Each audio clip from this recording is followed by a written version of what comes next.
大家好，今次想同大家介紹九龍城區，位於馬頭角南角道一個新樓盤南首，發展商係恒基兆業及新鴻基合作發展。呢度大約有313個單位，戶型係開放式至兩房設計，一房單位佔大部分，實用面積大約係178至358平方尺。特色戶備有連帶平台特色戶，預計關鍵日期係2025年12月。小學校網為41校網，中學校網為九龍城區。今次介紹單位嘅實用面積大約342尺，設計係兩房兩廳。呢個設計風格走嘅係現代簡約風路線。等我帶大家睇下客飯廳啦。呢個單位嘅客飯廳空間有限，所以設計師主張簡約實用，兼顧咗現代人最需要嘅收納功能。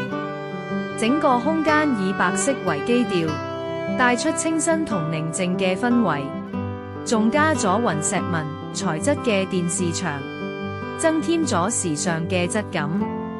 再加上黑框玻璃吊櫃，啱晒屋主放佢心愛嘅模型。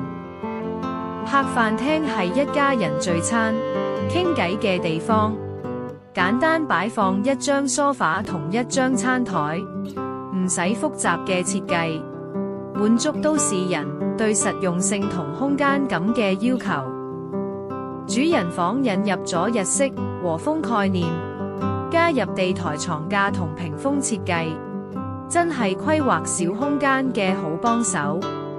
雙人床靠近窗台放，地台床架不單止劃分咗休息區，仲可以增加收納空間。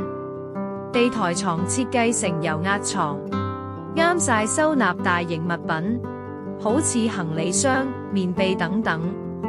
衣櫃、化妝台同床頭櫃一體訂造，完全照顧到生活嘅不同需要。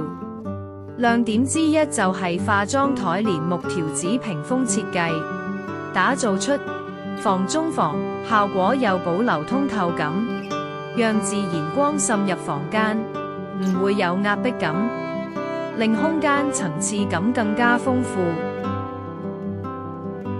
另一間房就打造成衣帽間同書房，採用簡約設計，訂造高身衣櫃，加入層架展示、抽屜同懸掛式設計，方便擺放常用嘅手袋同衣服，仲可以將衣物分門別類，靚到唔想離開。例如外套、上衣、襯衫、裙褲、圍巾配件，都有合適嘅收納位置。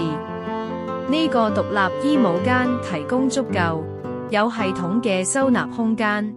希望大家鍾意今次介紹嘅設計。想知更多 Base Design 最新資訊，記得 subscribe 我哋 YouTube Channel，follow Facebook 同 IG 啦。